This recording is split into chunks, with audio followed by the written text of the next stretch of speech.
क्योंकि हम यहाँ से निकलेंगे और जो हमने सुना है ये कान हमारे आर पार हो रहे हैं। यहाँ से सुनते हैं, यहाँ निकाल देते हैं, लेकिन मैं आपसे कहती हूँ यहाँ से भी सुनो, यहाँ से भी सुनो और फिर मुंह से जाके समाज में निकाल दो, फिर देखो परिवर्तन आता है कि नहीं आता है। आएगा, आ रहा है। अब से 7-8 साल पहले कोई जानता नहीं था कि बड़ौदा के इस जगह पर कार्यक्रम किया जा सकता है। मैं उन लोगों को, उस समिति को और उन सदस्यों को जिन्होंने इस डेट को, केवल ये डेट किताबों में दर्ज थी और साहित्य हम और आप जानते हैं कि कितने लोगों के घरों में होता है और होता नहीं है, कहीं गिने चुने लोगों के हाथ में होता है। तो ये जो डेट थी ये दबी हुई थी और जमीन में दबी हुई डेट, ये ऐतिहासिक डेट निकाल कर लाने वाली समस्त भूमि जो संकल्प भूमि ट्रस्ट है उसके सदस्यों और जो भी लोग इसमें मेहनत किए उन सभी को मैं दिल से आभार व्यक्त करती हूँ और धन्यवाद ज्ञापित करती हूँ कि उन्होंने ये काम किया, ये मंच लगाया और देश के अलग अलग कोनों में और दुनिया के कोनों में जाकर के ये बात यहाँ मंच से पहुंची कि ऐसी जगह पर बाबा साहेब कितने दुखी होकर बैठे थे। तो मैं बाबा साहेब के बच्चों से एक बात कहना चाहती हूँ, अगर वास्तव में बाबा साहेब के बच्चे हो तो अपने बाप की बात मानो, अपने बाप की बात मानो, तभी आपको अपने बाप की जमीन जायदाद दौलत धन राजनीति शिक्षा संपत्ति में हिस्सा मिलेगा। जब दूसरों के बाप की बात मानोगे तो लात मार के भगा दिए जाओगे। वही भगाया हुआ समाज ये दर दर ठोकरें खा रहा है। क्यों? क्योंकि आप तो कहीं मनाएंगे कोई त्योहार, कहीं मनाएंगे कोई त्योहार और वहां पंडालों में हमारे लोगों को मार के भगा दिया जाता है। वैसे वो सही करते हैं क्योंकि हमारे जो मुंह से प्यार से कही गई बातें हमारे समाज के कुछ ढीठ लोगों पे बड़ी धीरे से असर करती हैं, लेकिन उनकी जो डंडा पड़ता है, लाठी पड़ती है, लात पड़ती है, बाल पकड़ के मारते हैं तो शायद उन पे कुछ असर पड़ जाए। अच्छा है, मैं उनसे भी यहाँ संदेश देती हूँ कि भैया अगर हमसे ना सुधर रहे तो तुम ही मार मार के सुधार दो, लेकिन सुधरना जरूरी है। क्या कहे, अपने लोगों को मारने के लिए इजाजत तो नहीं दे सकते, लेकिन मजबूरी में ये कहना पड़ रहा है। कोई हाथ लगाए तो हमारा दिल दुखता है ना, हमारा कलेजा फटता है जब घटनाएं आती हैं पिटने की, मारने की, बेटियों को उठाने की, जलाने की।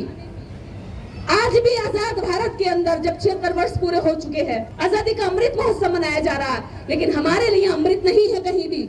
हमारे लिए तो मृत है, मृत्यु है, जहर है, जातिवाद का जहर जो हमें शिक्षित होने के बाद भी हमारा पीछा नहीं छोड़ता, जैसे बाबा साहेब का पीछा नहीं छोड़ा था। जानते हैं बाबा साहेब के साथ शिक्षित और नौकरी में आने के बाद भी क्यों किया था ब्राह्मणवादियों ने ये षड्यंत्र? क्योंकि उन्हें ये डर था अगर डॉक्टर अंबेडकर शिक्षित हुआ है, टाई सूट बूट पहन करके अगर आज नौकरी करेगा और इसको हमने सम्मान दे दिया, इस अछूत महार को स्वीकार कर लिया हमने इस कुर्सी पर, तो फिर इसका समाज पढ़ लिख कर कुर्सियों पे कब्जा करने लगेगा। समाज में ऐसा संदेश दो कि तुम्हारी पढ़ने लिखने के बाद भी तुम्हारी नीचता और अछूतता को हम स्वीकार नहीं करेंगे। और ब्राह्मणवादियों ने बाबा साहब का अपमान करके यही संदेश दिया। और एक संदेश दिया कि तुम कितना भी जातिवाद को मिटाओगे, आप एक लकीर मिटाओगे वो 10 लकीरें खींचते जाएंगे। आप एक षड्यंत्र उनका बताओगे समाज को, वो 10 षड्यंत्र समाज में घेरते चले जाएंगे। हमारे दिमाग का टेस्ट करते हैं वो, क्योंकि उन्हें पता है कि हम बाबा साहब की औलादे भले ही हैं, लेकिन हम उनकी बात नहीं मानते।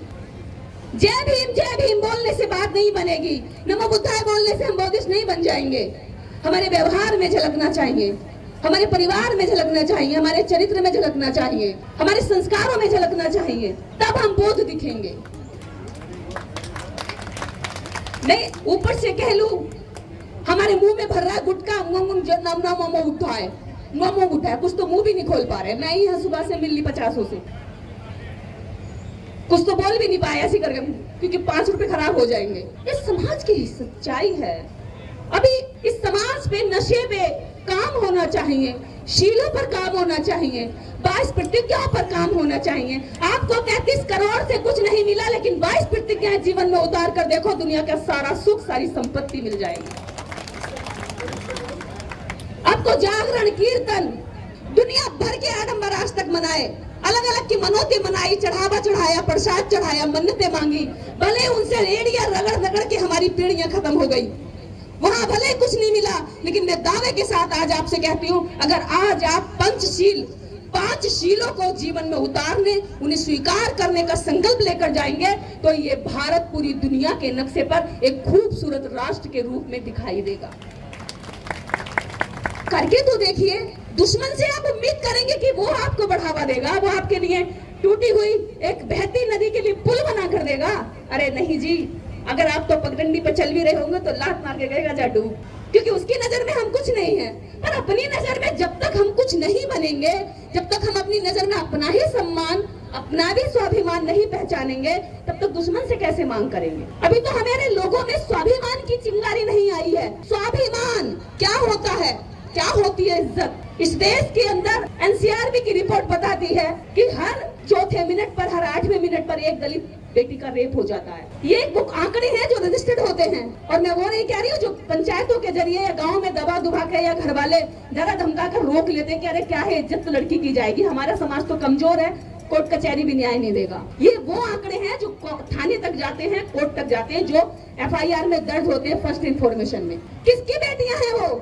आपकी बेटियां हैं। जब अपना स्वाभिमान नहीं पहचानते तो अपनी बहन बेटियों की इज्जत ही कैसे बचाओगे? आपके पास किसी भी तरह की सुरक्षा की कोई गारंटी नहीं है। किसी को अपनी जातिवादी भड़ास निकालनी है तो आपकी बहन बेटी को उठा लेता है, किसी को अपनी जातिवादी कुंठा उठानी है तो चिट्टा चमार चूड़ा कहकर गालियां दे करके अपना मन हल्का कर लेता है। आप क्या निकल जाते हो, सड़क जाते हो धीरे से, क्या फर्क पड़ता है, कौन टकराएगा इनसे, कौन भिड़ेगा इनसे, छोड़ो यार। लेकिन एक चीज है, कहीं कहीं पर प्रतिकार की घटनाएं भी हमारे सामने आ रही हैं, वो सुख देती हैं मुझे।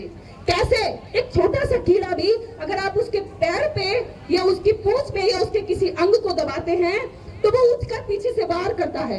वार करता है ना, एक छोटा सा कीड़ा, छोटा सा मकोड़ा भी उठकर वार करता है, लेकिन मेरा ये समाज तो कभी वार ही नहीं करता। पिटकर एक गाल पे पड़ता है तो मसल के पीछे चला जाता है। अरे काहे? जब वो उठाता है हाथ मारने के लिए, कभी पकड़ कर क्यों नहीं तोड़ देते हो? किसी का नुकसान नहीं करना, लेकिन अपना तो कम से कम बचाइए।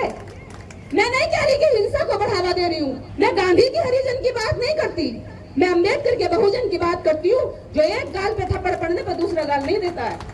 मैं अम्बेडकर की बहुजन हूँ, अगर एक गाल पर मारा तो पूरा ऊपर से नीचे तक नक्शा बिगाड़ दूंगी इंसान का। मारने से पहले ही भाप लेती हूँ कि ये मारने वाला है। ये परख, ये सोच, ये समझ हमें हमारे समाज में पैदा करनी होगी। विशेषकर अपने समाज की महिलाओं को, बेटियों को, बहुओं को, इनके लिए आप मोमबत्ती लेके सड़कों को मत भरिए। घर के अंदर ही इन्हें दुर्गा देवी, काली देवी मत पढ़ाइए, फूलन देवी पढ़ा दीजिए, फूलन देवी। कि देखिए ये कैसे आपका भी स्वाभिमान बचाएंगी, अपना भी बचाएंगी। जरूरत नहीं है फूलन देवी की तरह शोषण करवाने की, जरूरत है कि फूलन देवी जैसा रुद्र रूप, ऐसा व्यवहार, ऐसा संकल्प, उससे पहले अपनी बहन बेटियों और बच्चियों में वो संस्कार और वो व्यवहार डालने की जरूरत है। बच्चियां हमारी हैं, तड़प दी जाती है, मार दी जाती है। ऐसी भारत के अंदर, खासकर इन राज्यों में, गुजरात का एक मंदिर था जहाँ देवदासियां रखी जाती थी, आपको शायद पहचान भी नहीं होगी, जहाँ 9 साल की, 7 साल की, 12 साल की, 14 साल की बच्चियों को देवदासी के रूप में रखा जाता था। वो किसकी होती थी? इसी बहुजन समाज की होती थी। सुंदर बच्चियां, भगवान के नाम पूजा कराई जाती थी और उस भगवान से शादी कराई जाती थी। देवता तो उनके साथ नहीं रहते थे, ना उनका उद्धार करते थे, लेकिन मंदिर के पुजारी उनका शोषण करते थे। भारत का हिस्ट्री बता रही हूँ, भारत की हिस्ट्री बता रही हूँ। मिस कैथरीन मियो मदर इंडिया एक बुक है जो भारत में बैन कर दी गई थी। अगर आप उसको पढ़ेंगे तो जानेंगे कि कितना खौफनाक मंजर हमारी बच्चियों के साथ भारत में गुजरा। 12-14 साल, 9 साल की बच्चियों की जो जान की हड्डियां है ना, वो फैल जाती थी। 80-80 वर्ष का, 90-90 किलो का पुजारी आपकी बच्चियों के साथ उनका शोषण करता था। अरे ये तो भला है बाबा साहब डॉक्टर अम्बेडकर का, शुक्र है बाबा साहब डॉक्टर अम्बेडकर का कि आज वो बच्चियां मंच से दहाड़ रही है, वरना किसी मंदिर में जाकर देवदासी की तरह वहां भीख मांग रही हूँ। मैं शुक्रगुजार हूँ मेरे बाप अम्बेडकर की, इसलिए आभार व्यक्त करने के लिए अपने जीवन का जितना समय दे सकती हूँ अपनी ड्यूटी निभा रही हूँ। वो कर्म आपको भी करना है, वो अधिकार आपको भी मिले, निर्देश को नहीं मिले, या मंच पे बैठे इन लोगों को ही नहीं मिले। ये ड्यूटी आप सबको भी निभानी है। जब हम अपने पिता की जमीन लेते हैं तो उसका कर्जा भी हमें ही चुकाना होता है, और हम तो वो कर्जदार हैं जो अभी भी अपने बाप के कर्ज में डूबे पड़े हैं। बाबा साहब डॉक्टर अम्बेडकर अपने 4-4 बच्चों की कुर्बानियां दिए, अपनी जवान पत्नी की कुर्बानी दिए, विदुर का दंश झेला, बीमारियां हुई, लेकिन चरित्र से नहीं गिरे। डॉक्टर अंबेडकर इस भारत के अंदर जितने ज्ञानवान थे, इतना ही उनका समाज अज्ञानी रूप में जी रहा था। पर बाबा साहब डॉक्टर अंबेडकर की जो ज्ञान, बाबा साहब डॉक्टर अंबेडकर के नाम की जो ज्ञान का सूर्य होगा, उसकी किरणें, उसकी जो धूप, उसकी जो प्रकाश हम पर जाना चाहिए था, वो देश की सरकारों ने रोक के रखा, हमारे खुद के नेताओं ने रोक के रखा। जो मंच के बड़े बड़े नेता होते हैं, उन्होंने बाबा साहब को नहीं पढ़ा होता है। जो पार्टियां, राजनीतिक पॉलिटिकल पार्टियां चला रहे हैं, वो बाबा साहब को सही से ना पढ़ते, ना ब्रीफ करते, ना बताते, क्योंकि उनको भी कभी कभी लगता है कि अरे इनको क्या जगाना, 5 साल में एक बार जाएंगे, इनको कहेंगे जी जय भीम वोट दे दो, दे देंगे ये लोग, या कोई और पार्टी वाला आके ले जाएगा। क्योंकि हम नेता भी चरित्रवान नहीं ढूंढते ना, हमें तो नेता भी चाहिए, चल दारू पिला दी यही नेता हो गया, लड्डू खिला दिया यही नेता हो गया। ऐसे नेताओं को हम लोग चुन लेते हैं। जब तक परिवार के मुखिया चरित्रवान, शीलवान नहीं होंगे, तब तक ये समाज शीलवान नहीं बनेगा, और जब तक समाज शीलवान नहीं बनेगा, तब तक हम नेताओं को अभी पहचान नहीं कर पाएंगे कि उसमें कौन कौन से शील उसके व्यवहार में है। मंच पर बोलने वाले व्यक्ति में कम से कम इतना तो हो कि उसके अंदर 5 शीलों की जगह कम से कम 4 शील तो कम से कम हो।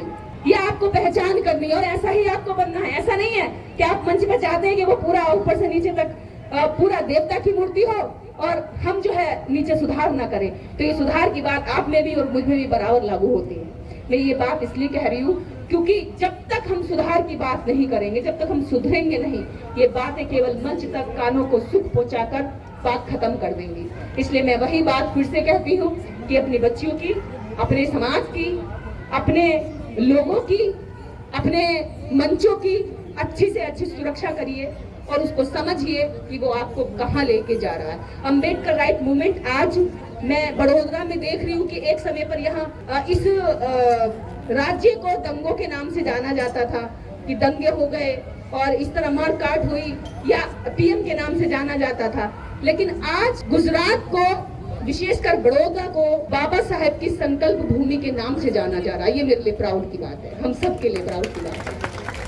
और ये आप सबका योगदान है इसमें। आप एक एक व्यक्ति जो यहाँ खड़ा है, उन सब की इसमें लगी हुई मेहनत है कि आपने अपनी मेहनत से भारत के अंदर जो बाबा साहेब अंबेडकर के ज्ञान का प्रकाश यहाँ दबा के छुपा के रखा हुआ था, उस प्रकाश पे से आपने पर्दे हटाने का काम किया है और वो धीरे धीरे उसकी किरणें पूरी देश में फैल रही है।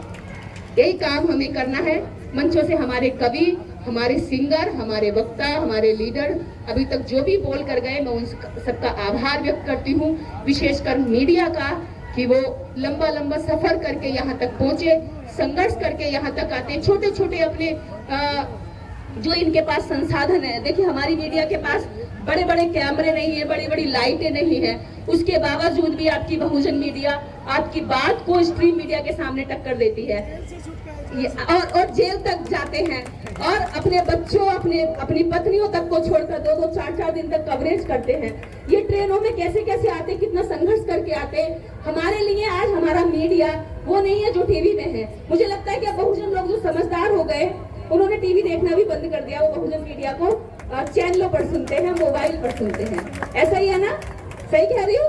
आवाज लगा के बताओ। हाँ, इनको देखिए। अगर आपको दिमाग में कचरा भरने से बचना है ना, तो आप टीवी मत देखिए। मान लीजिए आपके घर में कोई कचरा फेंक रहा है, तो आप क्या करेंगे? कोई कचरा अगर आपके घर में फेंकेगा तो लड़ जाओगे, अरे मेरे घर में कचरा फेंक रहा भाई, मैं ये कचरा बर्दाश्त नहीं करूंगा। लेकिन कोई आपके दिमाग में कचरा डाले तब फिर कहोगे आओ जी आओ, चले आए करो, रोज आया करो, डाल दो कचरा। वैसा ही कचरा वाला आपका टीवी है, वैसा ही अंधविश्वास है, वैसे ही हाथ देख करके चारों दिशाओं को बताने वाला वो कचरे वाला है। उनसे बच के रहिए, क्योंकि आपके दिमाग में कचरा आपके घर में कचरे से ज्यादा खतरनाक है। घर का कचरा दिखाई देता है, साफ हो जाता है, लेकिन दिमाग का जो कचरा है वो पूरे समाज को दूषित करता है, हमारी सोच को दूषित करता है। तो इसलिए जरूरत है कि अगर कोई दिमाग में कचरा डालने आ रहा है तो उसको वही स्टॉप करिए, जैसे कि हम घर में कचरा डालने वाले को करते हैं। समझ रहे हैं ना? मैं कह रही हूँ उन पाखंडियों से बचिए। अपने संस्कार, अपने बच्चों की शादी, अपने बच्चों के जन्मदिन संस्कार, मरण संस्कार बौद्ध बंधुओं से कराइए, अपने लोगों से कराइए, उनको सम्मान दीजिए और उनकी रोजी रोटी अपने आप बंद हो जाएगी। वो आपसे मांगते नहीं है, आप जबरदस्ती उन्हें बुलाकर सम्मान देते, सर पे चढ़ाते। तो सर पे बैठा हुआ जो ये है ना, ये एंटीना, उसको कहिए चल निकल यहाँ से। हमारे अपने भी लोग बहुत सम्मानित हैं, हम अपनों को बुलाएंगे, उनको सम्मान देंगे, उनको पैसा देंगे।